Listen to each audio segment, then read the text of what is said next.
নমস্কার ছাত্রছাত্রীরা, আমি তোমাদের জীবনবিজ্ঞানের শিক্ষক আর আজকের এই ক্লাসে তোমাদের সবাইকে স্বাগত।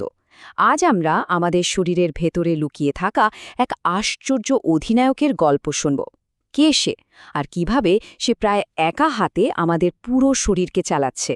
চলো আজ সেই রহস্যের গভীরে যাওয়া যাক। দেখো, আমাদের চারপাশের সমাজ কত কিছুই না বলে, তাই না? কিন্তু দিনের শেষে আসল কথাটা কে বলে? দেশের আইন। যেমন ধরো ৩৭৭ ধারার ব্যাপারটা, সুপ্রিম কোর্ট রায় দেওয়ার পরেই তো সমকামিতা আইনসম্মত হলো। এর কারণটা খুব সহজ, সুপ্রিম কোর্ট হলো দেশের সর্বোচ্চ আদালত, তার সিদ্ধান্তই ফাইনাল, আর সেই অনুযায়ী গোটা দেশ চলে। এখন প্রশ্ন হলো, জীববিজ্ঞানের ক্লাসে হঠাৎ দেশের আইন আদালত নিয়ে কথা কেন? কারণ এই সুপ্রিম কোর্টের মতোই আমাদের শরীরের ভেতরেও একজন বস আছে, এমন একটা অংশ যা আমাদের শরীরের ভেতরের সমস্ত শৃঙ্খলা বজায় রাখে। হ্যাঁ, ঠিকই ধরেছ, আর সেই সুপ্রিম কমান্ডারের নাম হল হাইপোথ্যালামাস। কিন্তু কিভাবে সেই কাজটা করে, চলো এবার সেটাই আমরা ধাপে ধাপে জেনে নেব। আজ আমরা মূলত এই 5টা বিষয় নিয়েই আলোচনা করব। এই 5টা ধাপ বুঝতে পারলেই পুরো ব্যাপারটা জলের মতো পরিষ্কার হয়ে যাবে। তাহলে চলো প্রথম পয়েন্টটা দিয়ে শুরু করা যাক। ব্যাপারটা খুব সহজ। ঠিক যেভাবে একটা দেশের আইন ব্যবস্থাকে কন্ট্রোল করে সুপ্রিম কোর্ট, আমাদের শরীরের ভেতরের পুরো হরমোন সিস্টেমটাকে ঠিক সেভাবেই কন্ট্রোল করে হাইপোথ্যালামাস। এই তুলনাটা কিন্তু পুরো আলোচনায় আমাদের খুব সাহায্য করবে। বেশ, এবার তাহলে আমাদের এই সুপ্রিম কমান্ডারের সঙ্গে আলাপটা সেরে নেওয়া যাক, তাই না? সে ঠিক কোথায় থাকে আর তাকে দেখতেই বা কেমন? আমাদের মস্তিষ্কের একটা খুব গুরুত্বপূর্ণ অংশ আছে যার নাম ডায়েনসেফালন। ওই ডায়েনসেফালনের মধ্যেই রয়েছে থ্যালামাস, আর তার ঠিক নিচে, মানে বলতে পারো একদম সেন্ট্রাল লোকেশনে বসে আছে আমাদের সুপ্রিম কমান্ডার হাইপোথ্যালামাস। আচ্ছা, এই হাইপোথ্যালামাস কিন্তু আসলে ধূসর পদার্থ বা গ্রে ম্যাটার দিয়ে তৈরি, মানে পুরোটাই স্নায়ুকোষে ঠাসা। এর ভেতরে না অনেকগুলো ছোট ছোট নার্ভ সেন্টার বা নিউক্লিয়াস একসাথে জোট বেঁধে থাকে, অনেকটা একটা বড় অফিসে যেমন ছোট ছোট অনেকগুলো কন্ট্রোল রুম থাকে, ঠিক সেরকম। আর এই নিউক্লিয়াসগুলোকে আমরা তাদের পজিশন অনুযায়ী 3টে ভাগে ভাগ করতে পারি: সামনের দিকের গ্রুপ, মাঝখানের গ্রুপ আর পেছনের দিকের গ্রুপ। তাহলে হাইপোথ্যালামাস তার অর্ডারগুলো জারি করে কিভাবে? সে কিছু স্পেশাল হরমোন তৈরি করে যেগুলো সোজা চলে যায় অগ্র পিটিউটারি গ্রন্থির কাছে আর তাকে কাজ করার জন্য উত্তেজিত করে।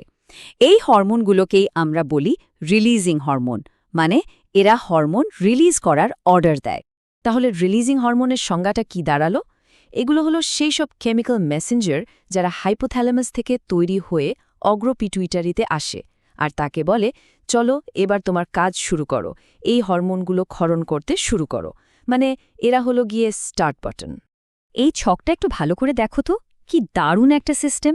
হাইপোথ্যালামাস থেকে জিএইচআরএইচ বেরোচ্ছে আর তার অর্ডারে অগ্র পিটুইটারি গ্রোথ হরমোন বা জিএইচ ক্ষরণ করছে।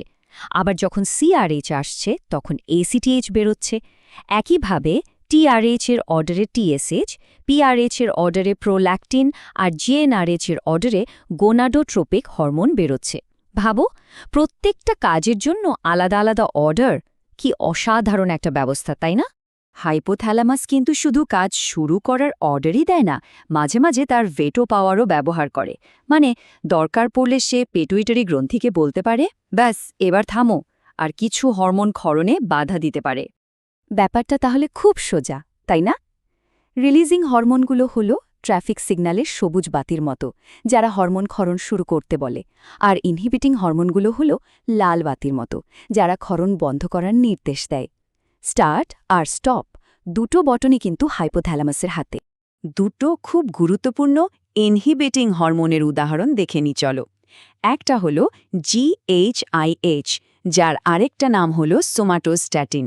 এর কাজ হলো গ্রোথ হরমোনের ক্ষরণ থামিয়ে দেওয়া।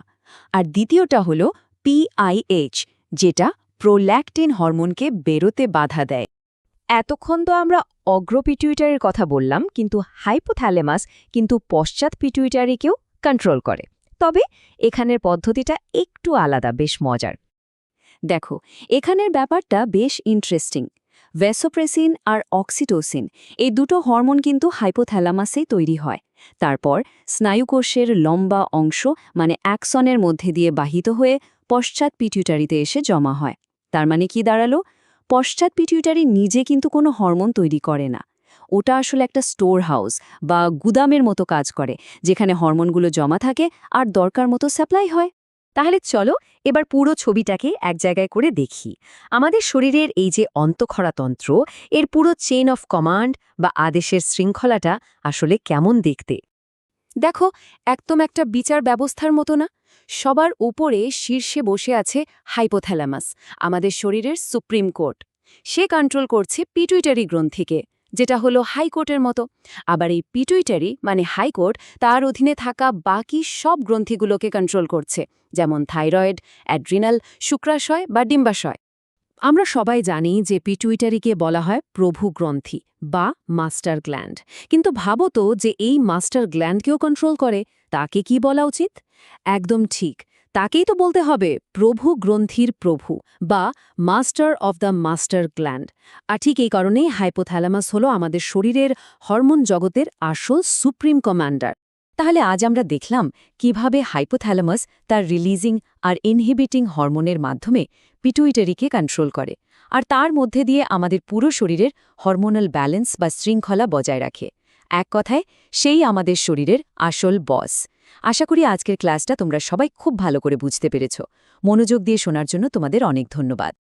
এই রকম আরও ইন্টারেস্টিং বিষয় নিয়ে সহজভাবে আলোচনার জন্য আমাদের চ্যানেলটা অবশ্যই লাইক, শেয়ার আর সাবস্ক্রাইব করে রাখবে। আবার দেখা হবে পরের ক্লাসে। ভালো থেকো সবাই।